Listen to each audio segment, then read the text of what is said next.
श्री स्वामी समर्थ. स्वागत आहे तुम्हा सगळ्यांचं माझ्या यूट्यूब चॅनलवरती. आजचा दिवस तुम्हा सर्वांना खूप छान सुखाचा आणि आनंदाचा जाऊ देत हीच मी स्वामींच्या चरणी प्रार्थना करते आणि आजच्या व्हिडिओला सुरुवात करते. पण त्या अगोदर तुम्ही माझ्या चॅनलवरती जर नवीन असाल तर चॅनलला सबस्क्राईब नक्की करा. त्याचबरोबर कमेंटमध्ये श्री स्वामी समर्थ लिहायला अजिबात विसरू नका. येत्या 14 ऑक्टोबर रोजी आहे या भाद्रपद महिन्यातली सर्व पितरी अमावस्या.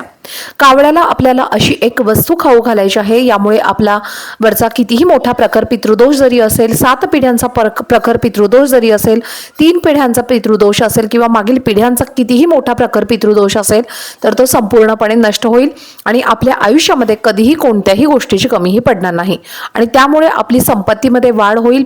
प्रत्येक वर्षामध्ये 15 दिवस हा पितृपक्ष येत असतो, म्हणजे तो भाद्रपद महिन्यामध्ये हा पितृपक्ष येत असतो. या पितृपंधरवड्यामध्ये आपण आपल्या पितरांची सेवा करायची असते, पिंडदान करायचं असतं आणि तिथीनुसार त्यांचं श्राद्ध सुद्धा करायचं असतं.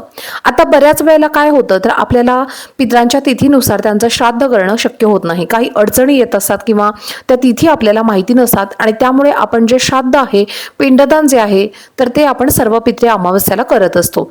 त्यामुळे आपले जे पितृ आहे तर ते आपल्यावरती प्रसन्न होतात आणि ते आपल्याला आशीर्वाद देत असतात.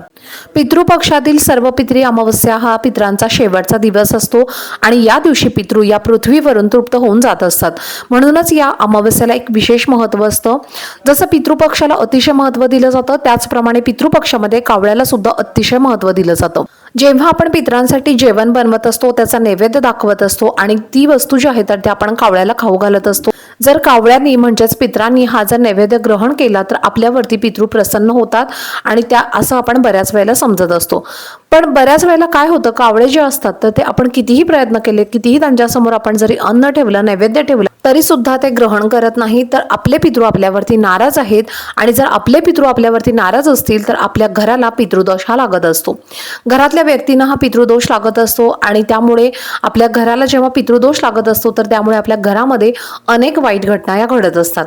आपल्याला अडचणींना सामोरं जावं लागतं. जसं की आपल्या घरामध्ये लक्ष्मी प्राप्त होत नाही, आलेली लक्ष्मी आपल्या घरामध्ये टिकत नाही, घरामध्ये वारंवार भांडणं होत असतात, मतभेद होत असतात, कलह होत असतात.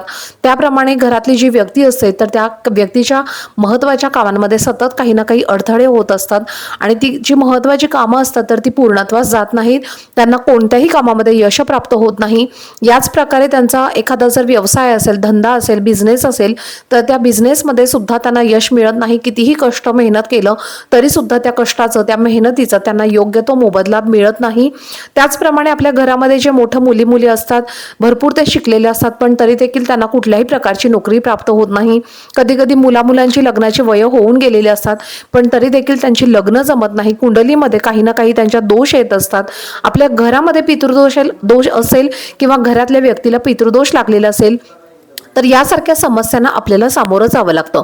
तर आपल्या घरामध्ये या सर्व गोष्टी जर घडत असतील तर आपल्याला या भाद्रपद महिन्यातल्या सर्व पितरी अमावस्येला हा एक उपाय तुम्हाला करायचा आहे. अशी एक कोणती वस्तू आहे जी तुम्हाला कावळ्याला खाऊ घालायची आहे तर त्यासाठी तुम्ही व्हिडिओ स्किप न करता शेवटपर्यंत बघत राहा, जेणेकरून तुमच्यापर्यंत योग्य ती माहिती पोहोचेल. तर तुम्हाला हा उपाय जो आहे तर तो शनिवारी दुपारच्या दिवशी करायचा आहे. दुपारी म्हणजे किती वाजता तर सकाळी 11 वाजल्यापासून ते दुपारी 2 वाजेपर्यंत तुम्ही हा उपाय करू शकता. पण जर समजा तुम्हाला या वेळेमध्ये उपाय करायला वेळ मिळाला नाही, तुमचं जर काही महत्त्वाचं काम असेल किंवा तुम्ही ऑफिसमध्ये असाल आणि किंवा तुमचं इतर काही महत्त्वाचं काम असेल आणि जर तुम्हाला या वेळेमध्ये उपाय करणं शक्य झालं नाही तर तुम्ही हा उपाय दिवसभरामध्ये केव्हाही करू शकता. जेव्हा तुम्हाला वेळ मिळेल तेव्हा तुम्हाला हा उपाय करायचा आहे. पण तुम्ही शक्यतो प्रयत्न करा, जी वेळ तुम्हाला मी सांगितलेली आहे दुपारी 11 ते दुपारी 2 वाजेपर्यंत या कालावधीमध्ये तुम्हाला उपाय करायचा आहे.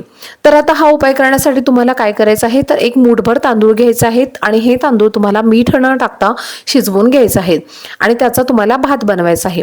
भात बनवल्यानंतर तुम्हाला एखादा द्रोण घ्यायचा आहे किंवा एखादी वाटी तुम्हाला घ्यायची आहे आणि त्यामध्ये तुम्हाला हा शिजलेला भात काढायचा आहे. भात काढून घेतल्यानंतर त्यावरती तुम्हाला 1 चमचाभर तूप घालायचं आहे आणि त्यावरती थोडीशी तुम्हाला कढी घालायची आहे. कढी जी आपण ताकाची बनवत असतो तर ती कढी तुम्हाला या भातावरती घालायची आहे. आता जर समजा तुम्हाला कढी बनवणं शक्य झालं नाही तर मग त्यावरती तुम्ही थोडंसं दही सुद्धा टाकू शकता आणि जर तुम्ही कढी बनवली तर कढी सुद्धा तुम्ही या भातावरती टाकू शकता. त्याचबरोबर बघा, यावरती जे काळे तीळ असतात तर ते सुद्धा चिमूटभर आपल्याला टाकायचे आहेत. काळे तीळ तुम्हाला भातावरती टाकायचे आहेत. बरेच आपण काळ्या तिळाचे उपाय करत असतो आणि तुमच्यासोबत मी ते शेअर सुद्धा केलेले आहेत. तर हे काळे तीळ तुम्हाला या भातावरती टाकायचे आहेत. त्यानंतर हा जो द्रोण आहे, प्लेट आहे किंवा जी वाटी ज्यामध्ये तुम्ही भात घेतलेला असेल तर तो द्रोण तुम्हाला तुमच्या घराच्या बाहेर ठेवायचा आहे. आता तुमच्या घराच्या बाहेर जर अंगण असेल, ज्या ठिकाणी कावळे येत असतील तर त्या कावळ्यांसमोर तुम्हाला हा द्रोण ठेवायचा आहे आणि हे तुम्हाला कावळ्यांना खाऊ घालायचं आहे. पण जर तुमचं अंगण नसेल, त्या ठिकाणी जर कावळे येत नसेल, जर तुम्ही सिटीमध्ये राहत असाल, फ्लॅट सिस्टीममध्ये राहत असाल, तर मग ही प्लेट किंवा जी वाटी किंवा जो द्रोण आहे तर तो तुम्हाला तुमच्या बाल्कनीमध्ये ठेवायचा आहे. किंवा बाल्कनीमध्ये जर कावळे येत नसतील तर मग तुम्ही हा द्रोण तुमच्या टेरेसवर, म्हणजे जे तुमची बिल्डिंगची जी गच्ची असते किंवा जे टेरेस असतं तर त्या ठिकाणी तुम्हाला हे नेऊन ठेवायचं आहे. आता बऱ्याच वेळेला काय होतं की आपल्या ज्या घरातले जे काही इतर सदस्य असतात तर ते आपल्या मूळ गावी किंवा बाहेर गावी राहत असतात आणि आपल्या घरातले जे काही व्यक्ती गावाकडे राहत असतात आणि ते सर्व पितरांचं करत असतात असं आपल्याला बऱ्याच वेळेला वाटतं. आणि आपण जरी बाहेर राहत असलो तरी सुद्धा आपण पितरांचे जे काही उपाय असतात तर ते करायचे असतात. आपल्या पितरांची जे श्राद्ध असतात तर ते सुद्धा आपल्याला घालायचं असतं आणि त्यासोबतच आपल्याला उपाय सुद्धा करायचे असतात. आपण ज्या वास्तूमध्ये राहत असतो तर त्या वास्तूमध्ये आपल्याला हे उपाय करायचे असतात.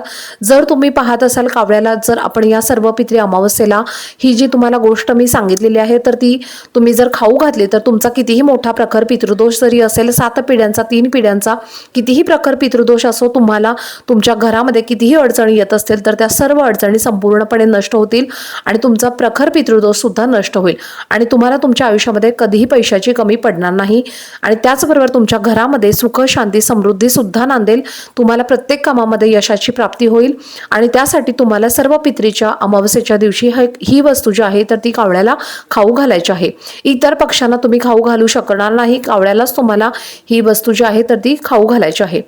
कावड्यांची कावकाव ऐकून अनेक जणांनी त्यांना अंगणातून आपल्याला हकलून लावलेलं असेल तरी सुद्धा कावळ्याची चपळता, सूक्ष्मदृष्टी आणि त्यांचा सावधपणा लक्षात घेऊन यमराजांनी त्यांना आपले दूत बनवले होते. म्हणूनच पितृपक्षामध्ये घरोघरी त्याला बोलावलं जातं, कारण दिलेलं अन्न यमराजापर्यंत पोहोचवून आपल्या पितरांना ते पोहोचत असतं अशी एक श्रद्धा आहे. आणि त्यामुळेच या पितृपक्षामध्ये पितरांच्या वासना व नैवेद्य ठेवण्याचे जे मोल आहे तर ते दृष्ट असेल तर कावळा त्या पिंडाकडे बघत सुद्धा नाही, एवढा तो एकनिष्ठ असतो.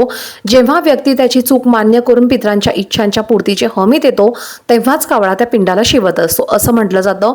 त्याचप्रमाणे कावळ्याच्या विष्ठेतून नकळतपणे का होईना तर ती पिंपळाचे जे वृक्ष असतं तर त्याची लागवड होत असते आणि म्हणूनच या पितृपक्षामध्ये कावळ्याला अतिशय महत्त्व दिलं जातं. आणि म्हणूनच आपल्याला कावळ्याला या सर्व पितरी अमावस्येच्या दिवशी ही एक वस्तू आपल्याला खाऊ घालायची आहे.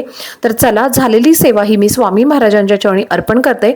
आजचा व्हिडिओ जर तुम्हाला आवडला असेल तर व्हिडिओला जास्तीत जास्त लाईक, शेअर आणि चॅनलला सबस्क्राईब नक्की करा. भेटूयात पुढच्या व्हिडिओमध्ये. तोपर्यंत सर्वांना श्री स्वामी समर्थ.